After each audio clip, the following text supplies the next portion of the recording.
ఏముండదు, ఖాళీగా ఉంటావు. కొంతమంది అప్పుడప్పుడు చర్చికి వస్తూ ఉంటారు, అప్పుడప్పుడు బైబిల్ చదువుతూ ఉంటారు. క్రిస్మస్ కి, న్యూ ఇయర్ కి, ఈస్టర్ కి, గుడ్ ఫ్రైడేకి, లేకపోతే వాళ్ళ పుట్టినరోజుకి అప్పుడప్పుడు చర్చికి వస్తుంటారు. లేకపోతే అవసరం ఉన్నప్పుడు అప్పుడు వచ్చి ప్రార్థన చేస్తారు, అప్పుడు వచ్చి బైబిల్ చదువుతారు. అలాంటి వాళ్ళ లైఫ్ ఎలా ఉంటుందంటే ఇలా ఉంటుంది. వీరికి అన్ని ఆనే ఇలా ఉంటుంది. కానీ మీకు ఒక గుడ్ న్యూస్ ఏంటంటే, మీరు ప్రతిరోజు బైబిల్ చదివితే దేవుడు మీ లైఫ్ ని కలర్ఫుల్ గా మారుస్తాడు. ఎలా కలర్ఫుల్ గా మారుస్తాడు అంటే ఇలా కలర్ఫుల్ గా మారుస్తాడు. జాగ్రత్త చూడండి. 1 2 3 గో. చూపించనా?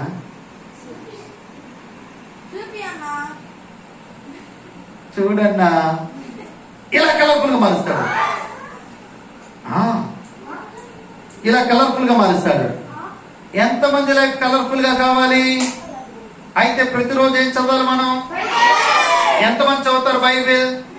Very good. ఈ రోజు నుంచి బైబిల్ చదవండి, మీ లైఫ్ ని కలర్ఫుల్ గా మార్చుకోండి. సరేనా? Very good.